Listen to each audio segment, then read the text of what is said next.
Hope we grabbed a lot from the Go Global and the Womenomics panel discussion. And I believe every woman is to look forward to all these sessions wherein so amazing speakers across the world came out and shared their stories. So let's move on to her stories, that is the facets from the lives of these amazing women entrepreneurs.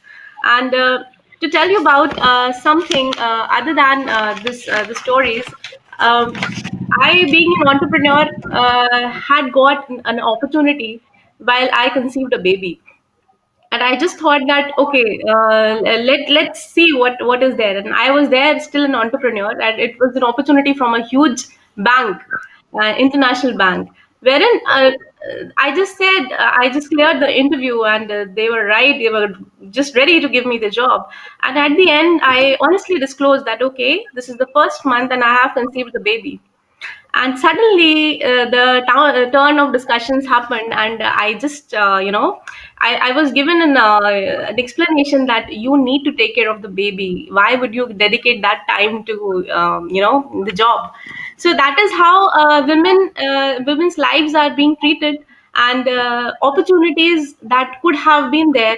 But then that was again a blessing in disguise, that I had to I got an opportunity to build up my own organization. So that is how we are there.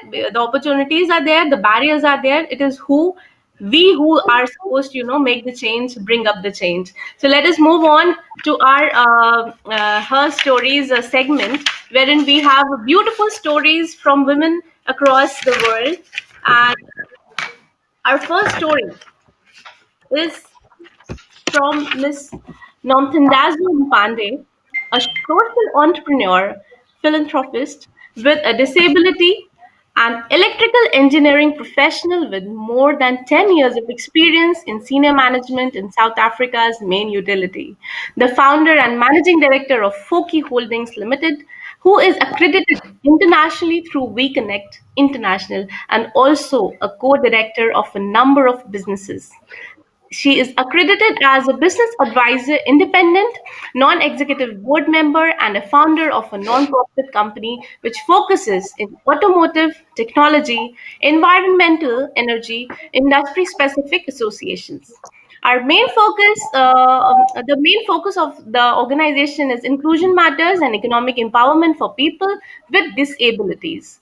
In 2011, Stats SA confirmed 7.5% with disabilities and 15% by WHO in Africa. The Sustainable Development Goals 2030 agenda for persons with disabilities, like capacity building, technical skills development, economic inclusion, and access to information, are the drivers for Foki Foundation. We find people with disabilities who we provide access to information to through social media, and provide technical support to enhance excellence and self-reliance. That is an amazing and such a noble thing done by the organization of Ms. Nomthan Danzo Mpande. Welcome, and we would love to hear your story. Over to you. Oh, thank you very much for the opportunity.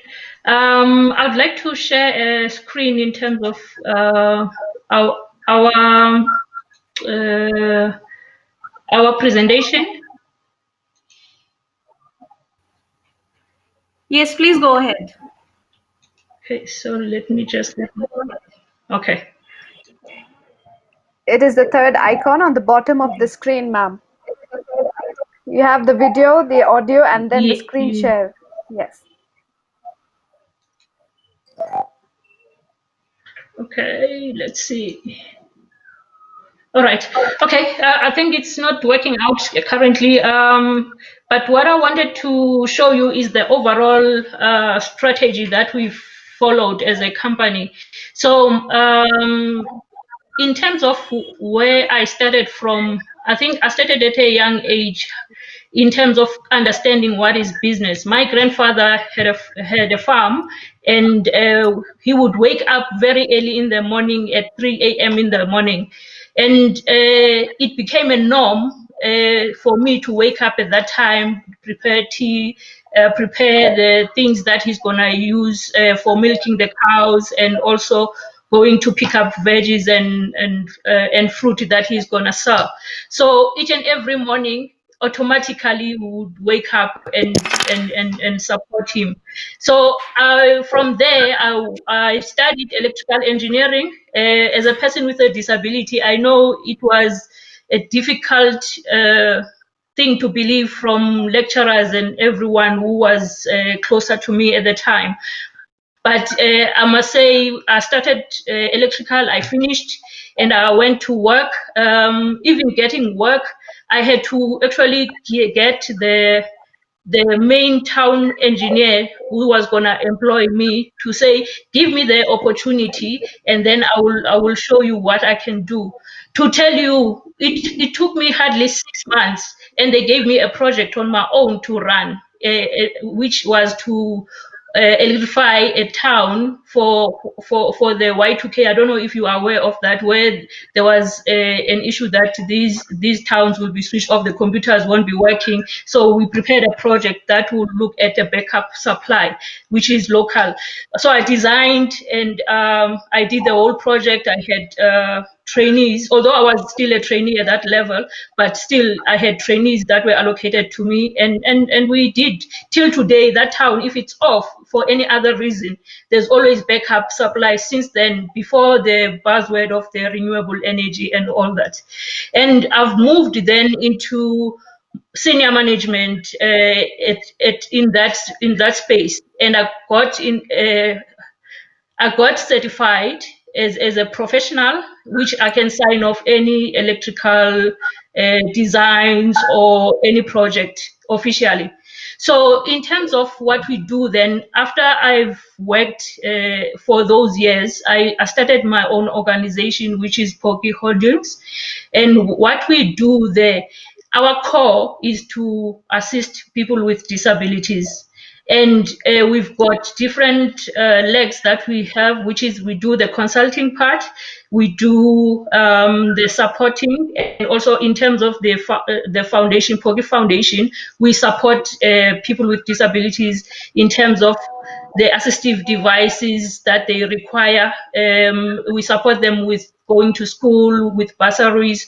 We support them with even starting up businesses.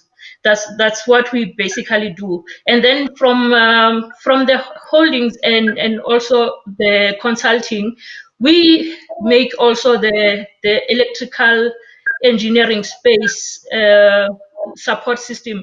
That means what we do, for example, if a person is having a challenge with their electricity bill, we are able to support them to reduce their energy costs, and also we do audits. So because people don't understand how they should use electricity, we help them, we show them this is what you do, this is how efficient you can run your electricity network, and it helps them to save money. So we do all those calculations upfront for them, and we calculate and we say, if you spend this much and you use renewable energy, this is how you will save. This is how much you will be able to give maybe to another part of your business and also be more profitable. So we support then a lot of businesses. Just maybe looking at the entrepreneurs with disability. As a starting point, what we do, we start with them, we support them to getting contracts so that they can be effective in what they do. We support technically, so we would give them technical support, whether they need an accountant, whether they need any other thing related to business, because I'm a professional business advisor certified locally. So we do those things, and we've got success stories. What we currently do this time, each and every year, we make sure we have at least 2 millionaires that we can produce. That means that's our target per annum, and we've been able to do more. So in terms of the whole strategy, like I said, we do everything that we do for people with disabilities. We're looking at inclusion.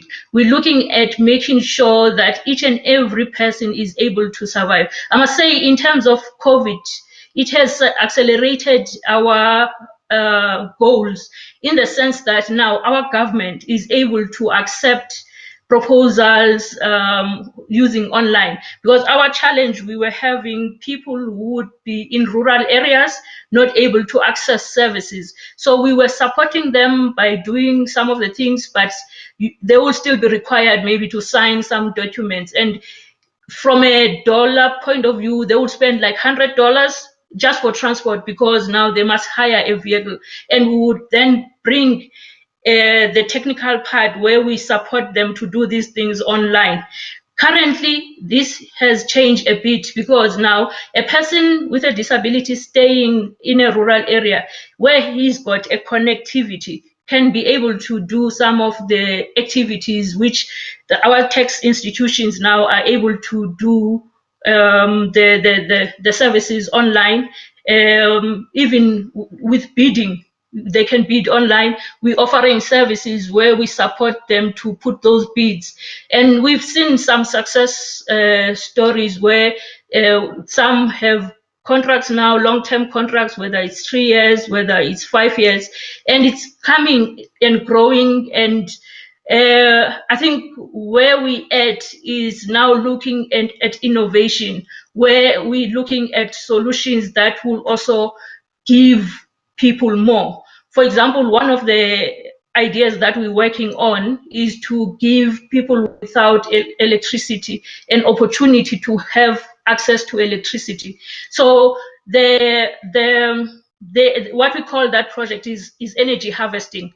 So with the solar and renewable energy, what they would do, we want the system that would take the excess and surplus energy and give to those people who are in the rural areas who don't have electricity at all, so that we can bring access then to those people who need support in whether it's studying, whether it's just cooking, just lighting, which is very critical for people in rural areas.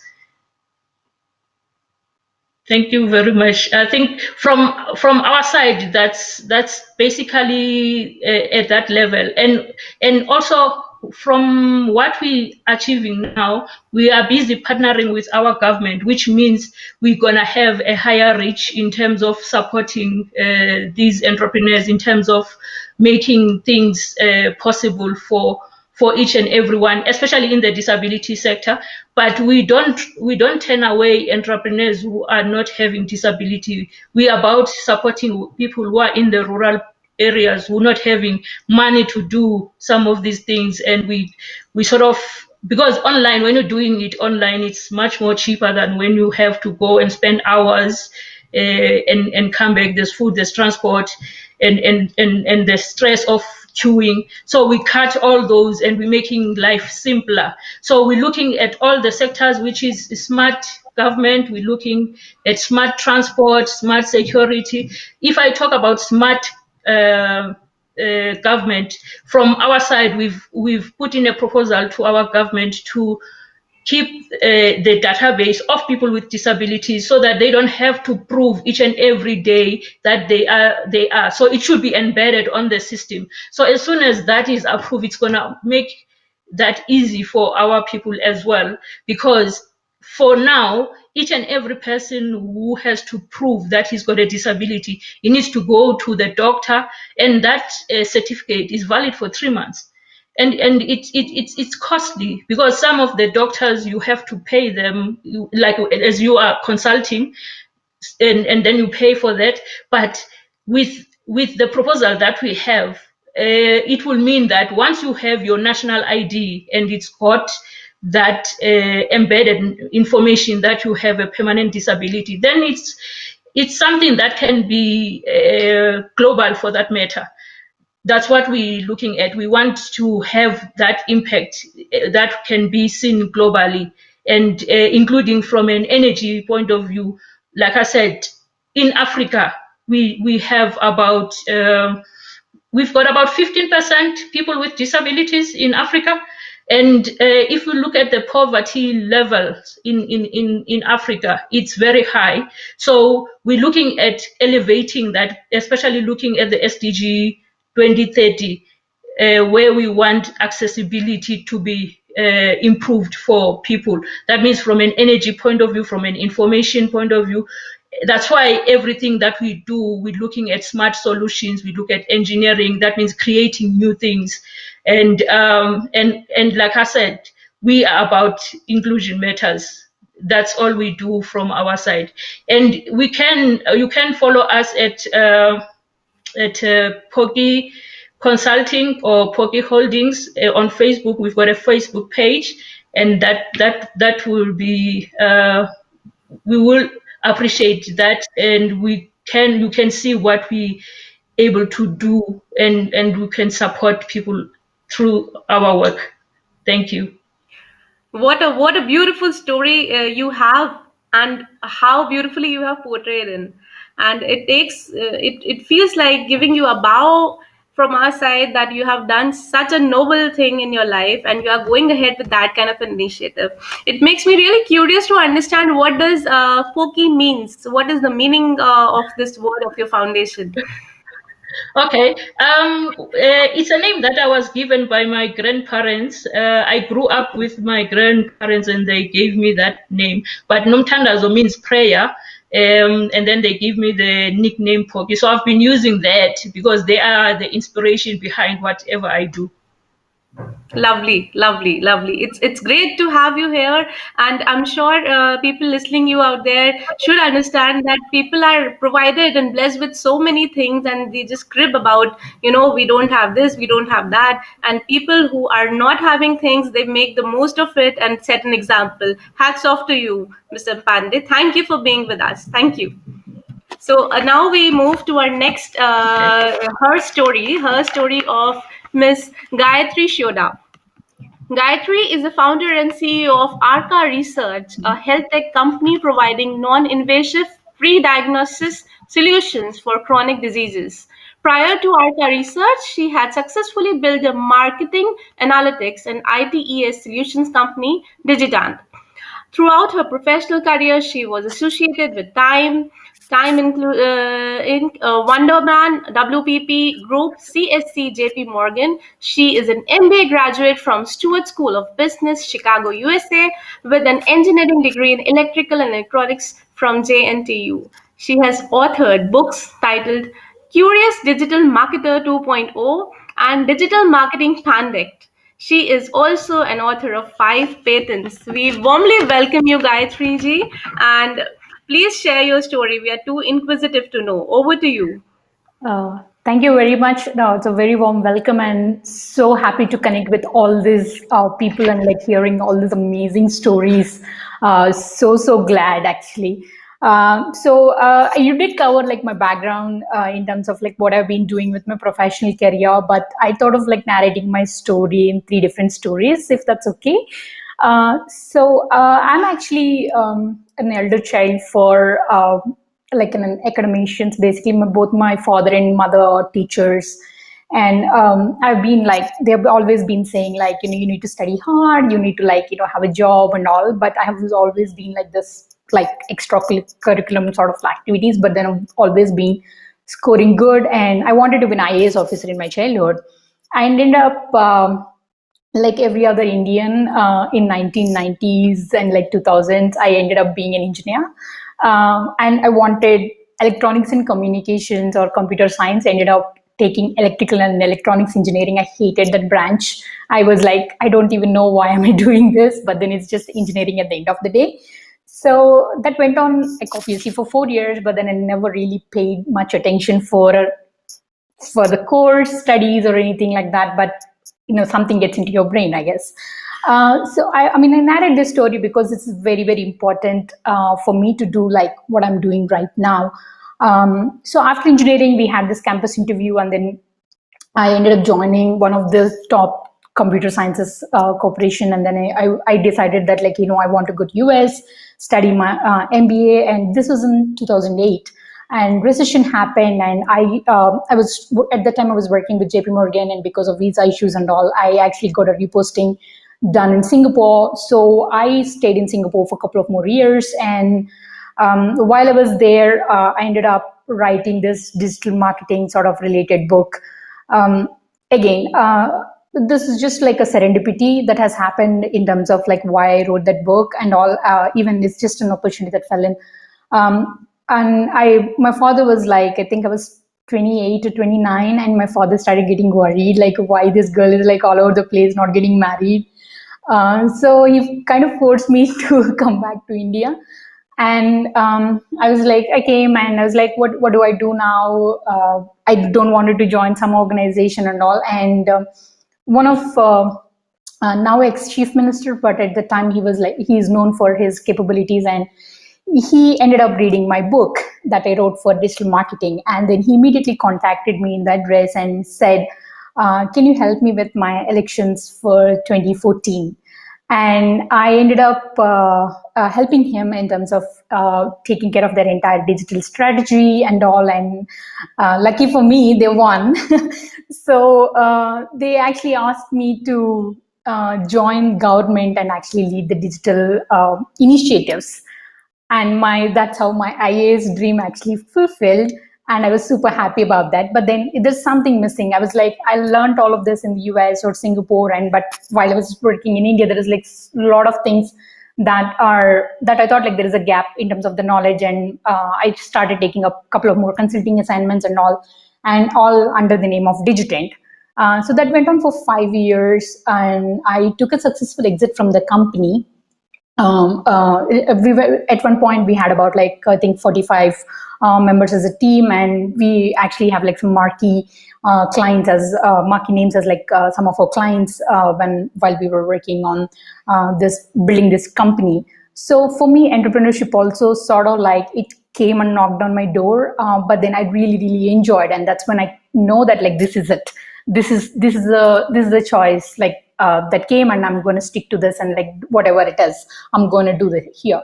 But then like 3 years back, actually my father suffered a brain stroke, and I have my sister is a surgeon, and my brother, cousin brothers, and everyone, including all of them, I have like about 4 doctors in the house.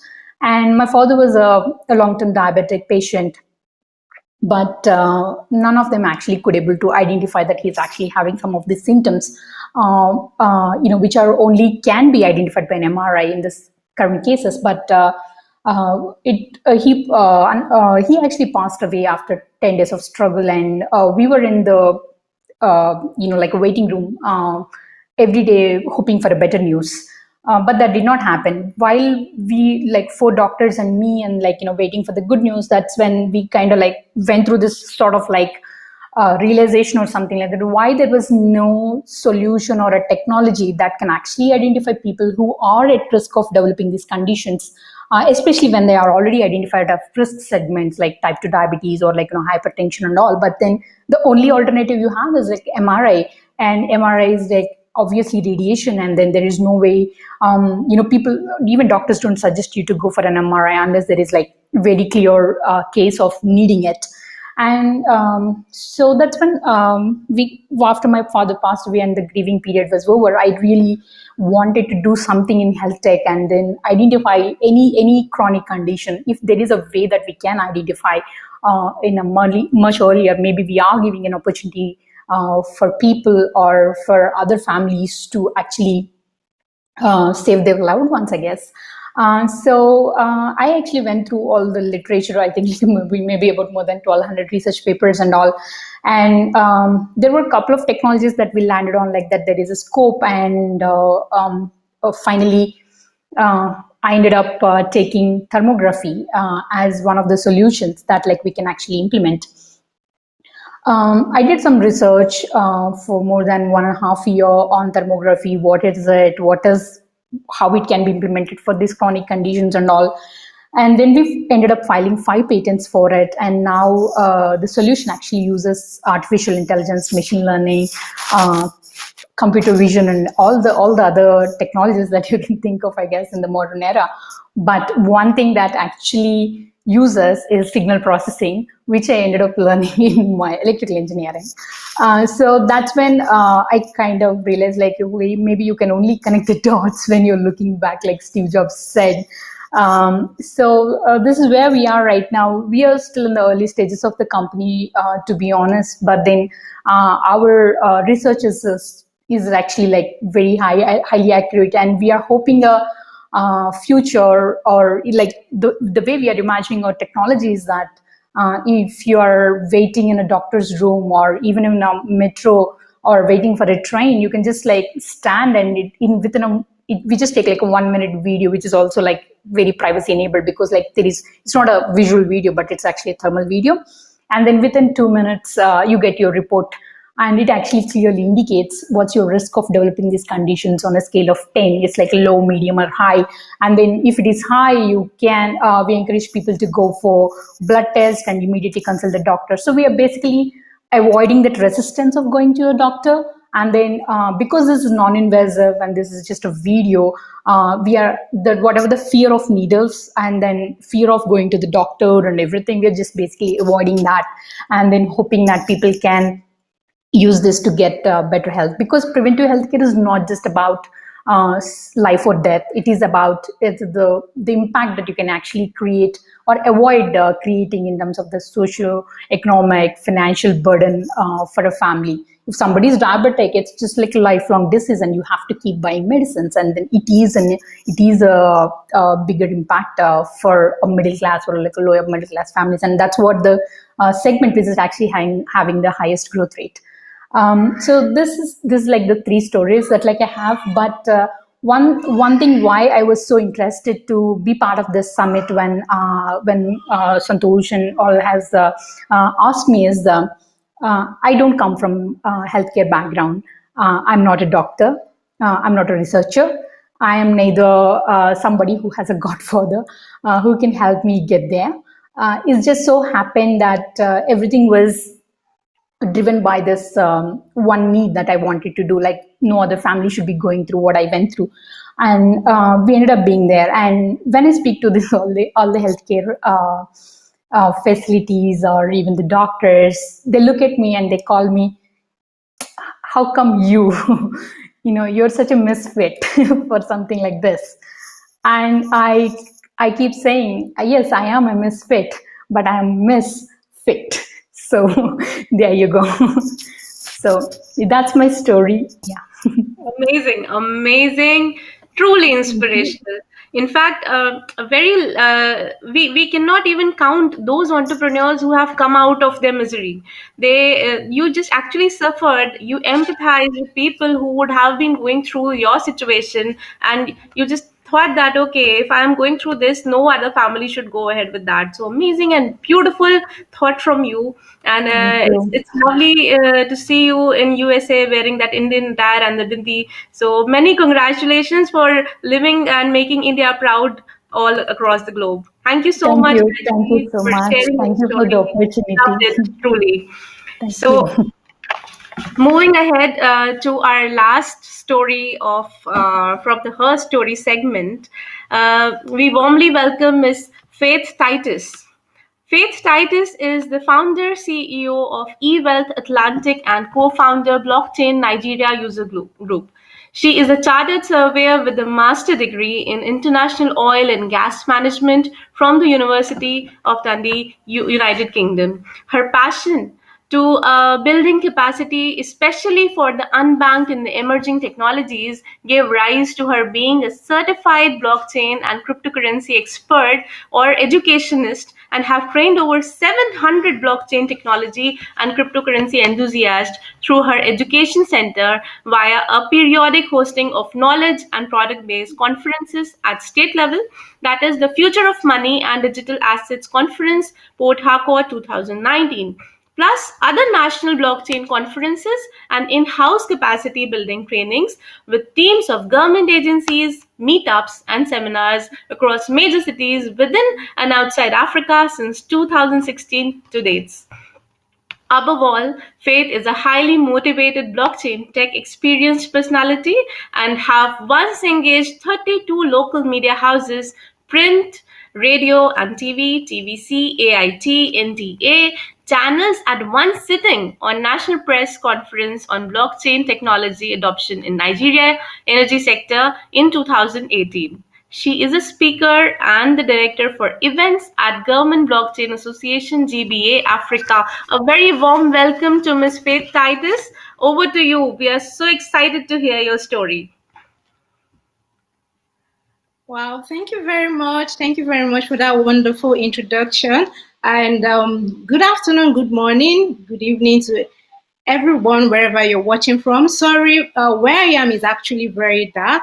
And for that reason, I would like to turn off my video as well, so I can actually have, so you can have like a fresh view of myself, because this is not really showing clearly. In Africa, one of our biggest challenges is power.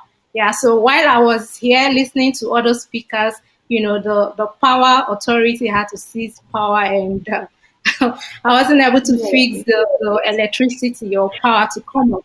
So please, may I kindly request that at this time I have to turn off my video. Thank you very much. No worries, whatever is comfortable. Yeah. Okay, so about faith, faith is just that young African Nigerian girl whose hopes, were dashed by a lot of factors growing up. I wouldn't want to share a kind of stories that a lot of young females cannot connect with, because I understand that there are a lot of people, as a female or as a woman, as a girl child, people are suffering from different societal norms. There are people who do not have, or whose parents cannot actually, afford 3 square meals a day. And as a girl child, if you cannot afford this, if your parents cannot see you through educational system, you become vulnerable. So I would like to share my journey so far, to what I have done, and my background, and what I have done to be able to achieve what I am today. So, like I said earlier, growing up, I had so many aspirations. I had so many hopes to become more than what I am today, but those hopes were dashed. And these were not limited to just family challenges, but they were also a contributive factors that came from societal and environmental, you know, activities that happened.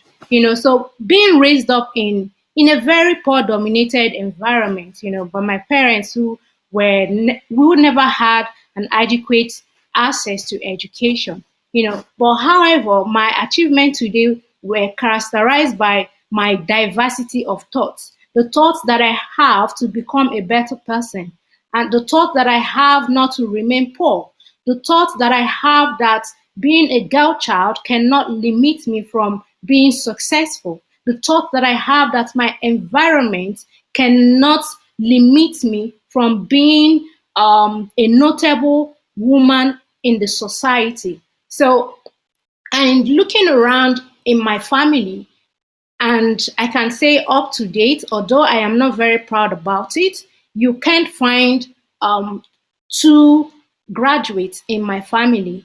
It is not something to be proud about, but as a person, as a girl child, as a lady, I'm very, very proud that I was able to break above such barriers. And I believe that whoever that is going through, or that has found herself in this kind of condition, or in my past condition, and you have the mindset of being someone in future, you can actually break above those barriers.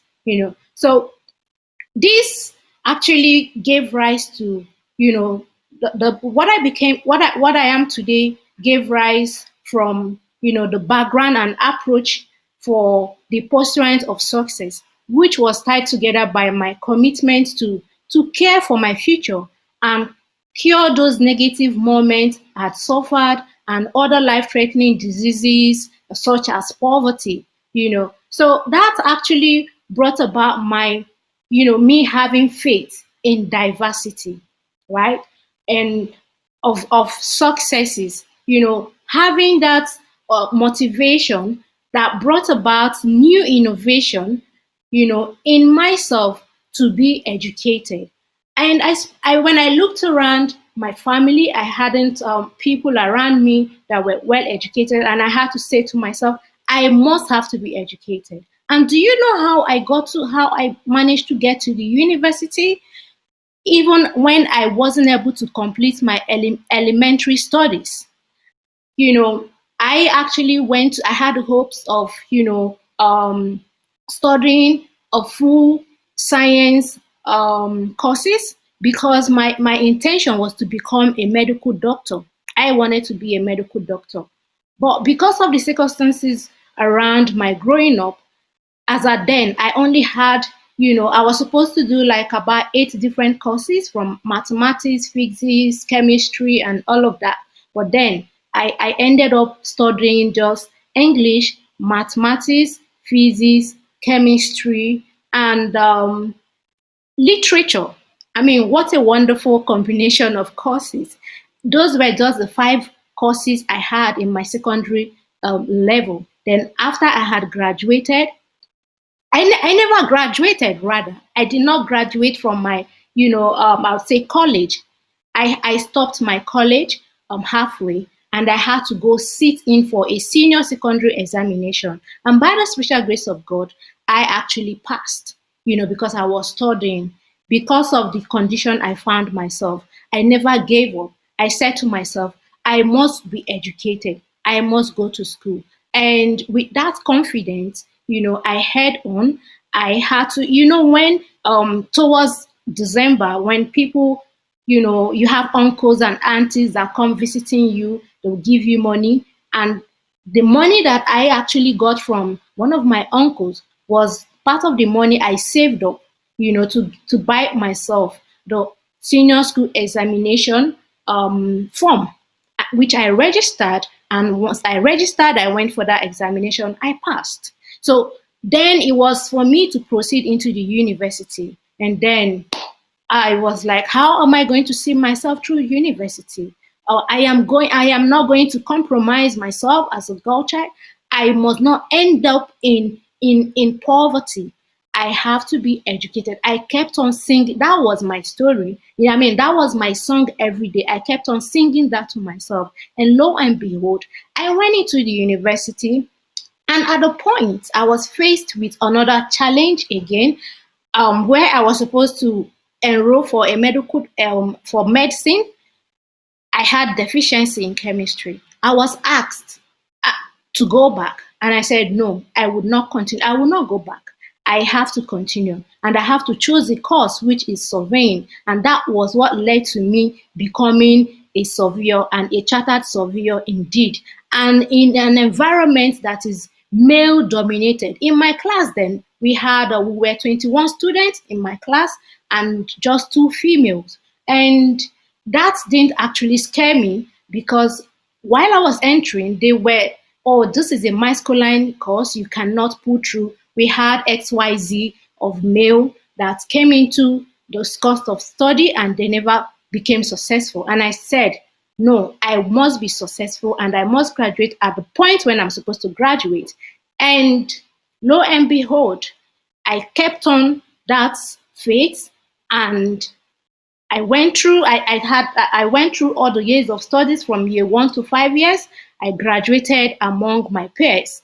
As though that wasn't enough. And I said to myself, oh, I have been in this country, and I read, about people traveling abroad to study. I just have to be a better person, And God so kind, after my graduation, I applied for a job. I got a job in a microfinance agency.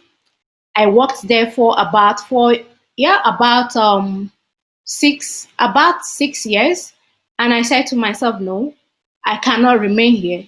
One of my dreams is to study abroad. And I kept on writing scholarship exams. I wrote about 5 different scholarship exams. I never became successful. And somehow, I picked up courage, and I said, okay, I am going to call someone, divinely, God orchestrated my studies abroad in such a way that, He has actually said, oh, this is your destiny. You must travel abroad to study. And how God performed the miracle to tomorrow, I really cannot imagine. But long story short, I was able to, apply for study leave when I was working, and I was granted the leave. I traveled abroad um, to study international oil and gas management. As though that was not enough, after graduating and I returned back to Nigeria, I was welcomed back into my former place of work. I was there, I couldn't find any job satisfaction, So, but then my directors, they were dragging me to come work here, come work for us, at a point, and I said, no, I must have to scale above this level. And then that was when I stumbled on the blockchain and cryptocurrency. And I read the Satoshi white paper that said that, a blockchain actually is the future of money. And it also gives us that opportunity to become our own bank. And I said, wow, I have been in this agency for a while. I haven't been able to save up enough money. So I have my family to take care of. I have to go out of this place. And, that was how I leveraged the technology of blockchain. And I felt like, okay, this technology actually offers a whole lot of potentials to people. And there are a lot of youths out there that really want to, be financially inclusive and sustainable. That was how I left my job. Then in 2016, I went to opening a blockchain educational center where I engaged in, educating people, through conferences, through meetups, and I also joined some other industry players, just to be advocating for, blockchain technology and for its global adoption, especially in my continent and my country as Nigeria. I know that, being the fact that in recent years the new and fast computational development has given birth to technological era that has contributed to profitability, to many productive sector, and their economies and around the world. So the economic sector has actually led to great varieties of new products and goods and services, right? So, and I said to myself that though most people do not believe in cryptocurrency, such as Bitcoin, um, potentials, but ironically, though some people believes in blockchain technology. So the potential benefit of this technology are more than just economic.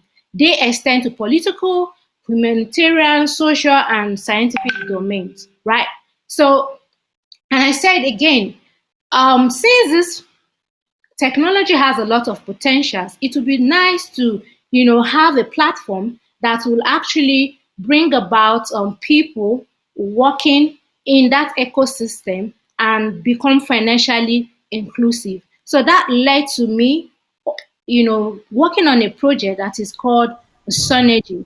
Sonergy actually is a blockchain-based data integrity protocol that assists and connects businesses to market and researchers to gather quality, useful and factual insight to inform their business strategies.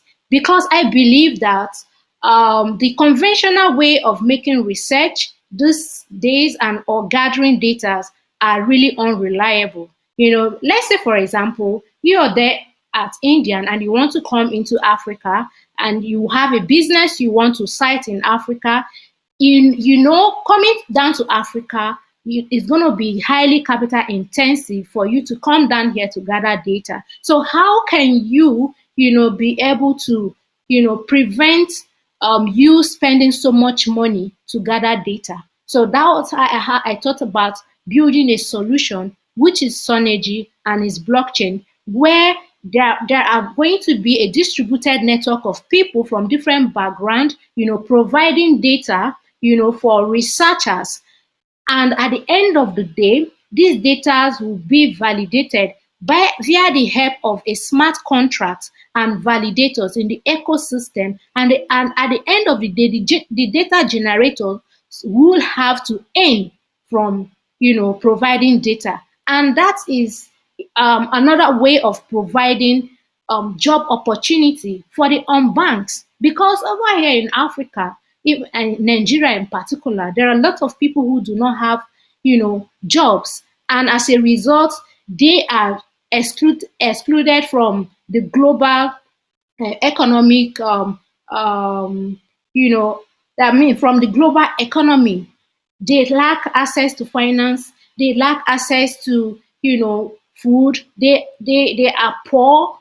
So this platform is actually orchestrated to serve people like this, so they can be financially inclusive and earn a living. And this platform is not only limited to maybe government sectors or researchers or non-government organizations. It is also available to students who are actually writing maybe their project or thesis, who need data, who need trustless and reliable data that they can use for decision making purposes, to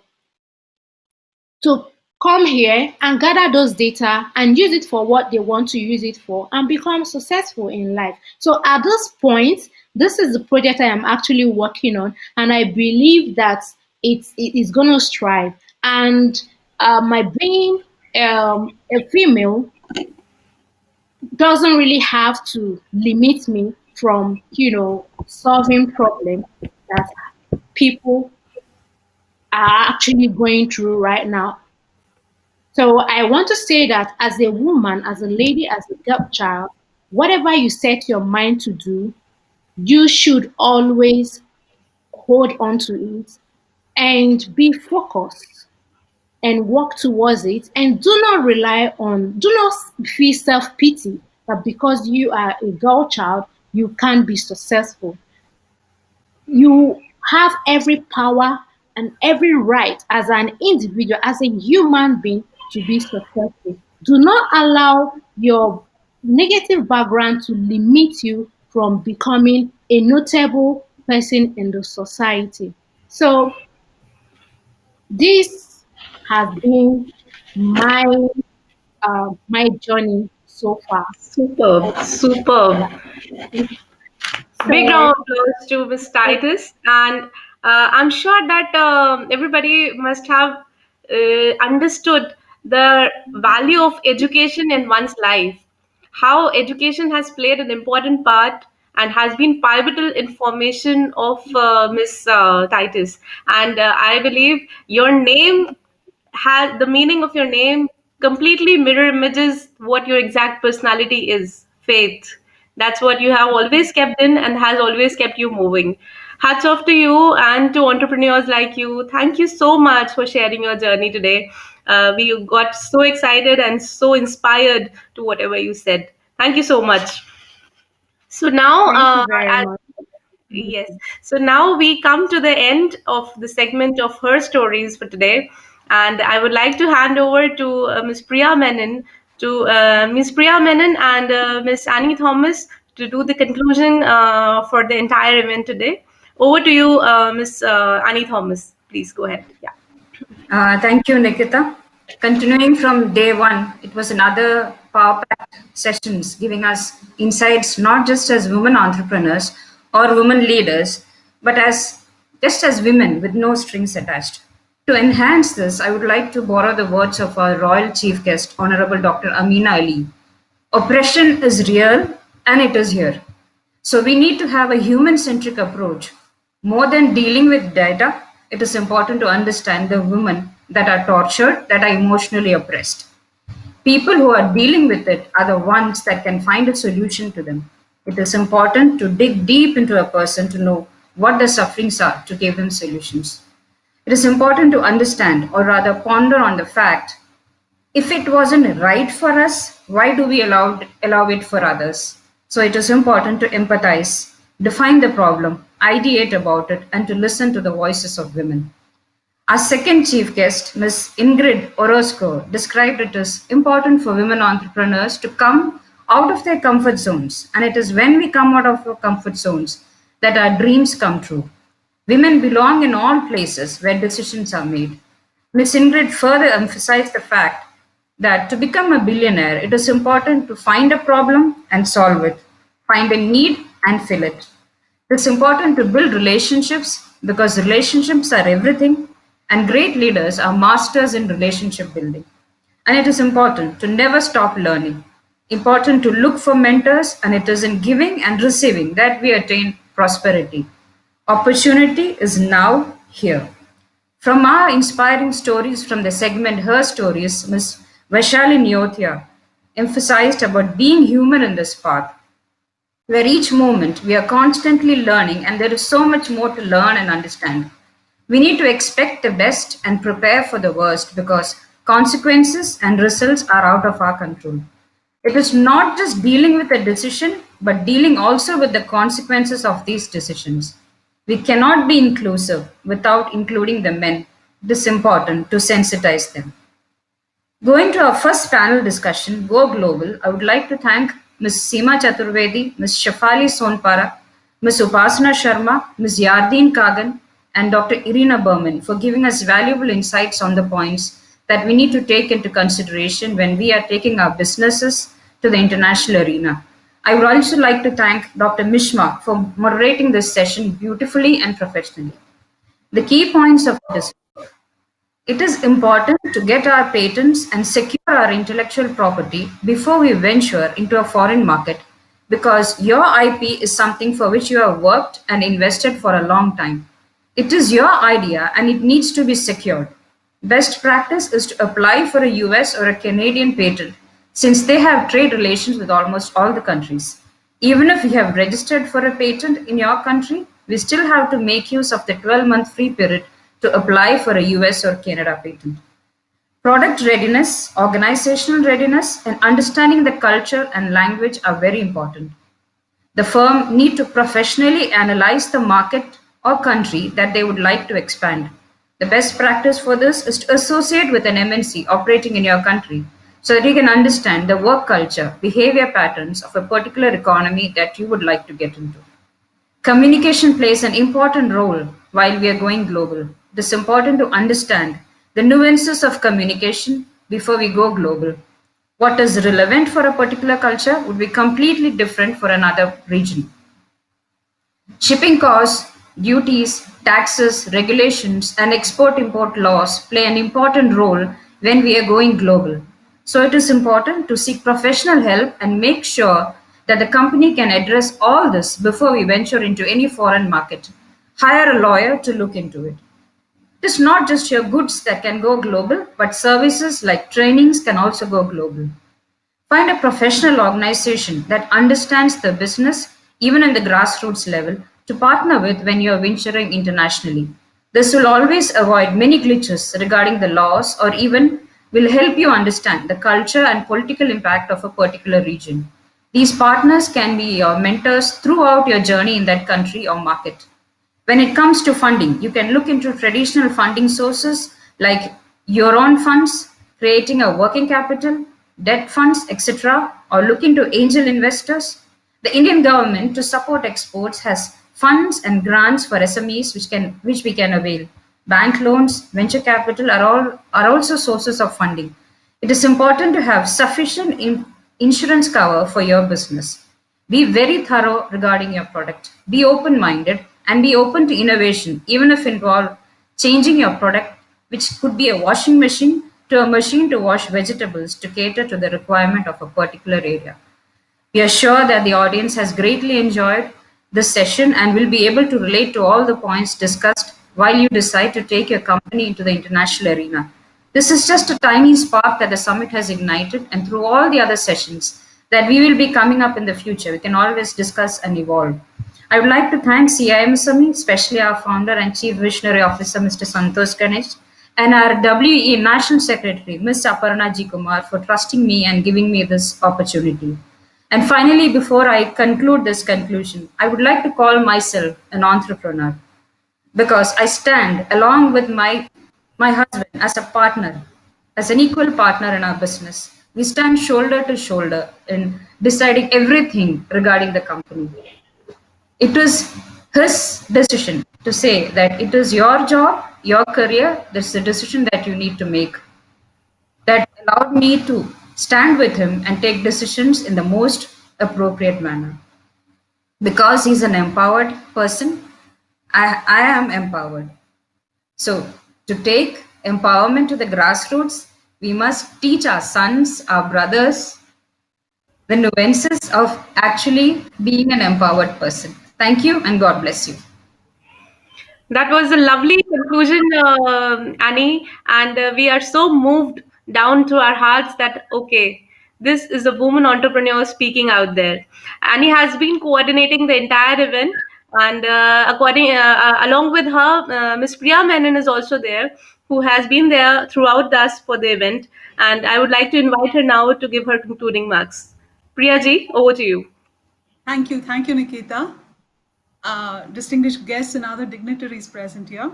It is indeed an honor to be among such accomplished women who have effectively presented their perspective on the subject of womenomics today. Thank you and a good evening to you all. Firstly, let me congratulate you all for the excellent manner in which this panel discussion has been conducted. It goes without saying that empowering women in sustainable investment and business across all sectors and societies is a priority for us. More than ever, what I find is that this discussion has rightly pointed out to the fact that investing in women makes a clear business case. Believe me, it is not just the right thing to do, it is also the smart thing to do.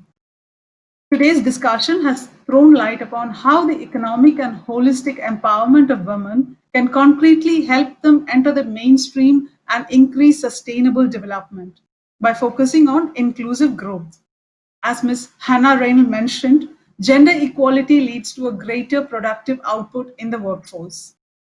It is indeed heartwarming to hear the input from our esteemed speakers who has voiced passionately on supporting gender-friendly policies and addressed a lot of barriers to women's economic empowerment. There is a lack of an equal playing field as opined by Ms. Aidan Ganga, and it's important that we focus on leveling that. Barriers need to be broken, especially through education, networking, skill training, financial and other resources, and we also need to help women transcend cultural blockades. Nonetheless, as Ms. Rachna Bhusari mentioned, when compared with earlier years, there's most definitely an increase in the active participation of women in leadership roles. As far as empowerment of women is concerned, we need to create a framework on a stronger role for women in the political arena too. And I would agree with Ms. Hannah Rain that we need to work towards capacity building on local female politicians. As potentially powerful women, it is important that we be responsible for our actions and work towards instilling confidence in ourselves, a point stressed by Ms. Lori McNeil. One of the main aims of the Global Women's Business Summit 2020 is to offer a global platform which will influence policies and foster partnerships that can cause a positive impact in enhancing entrepreneurship among women.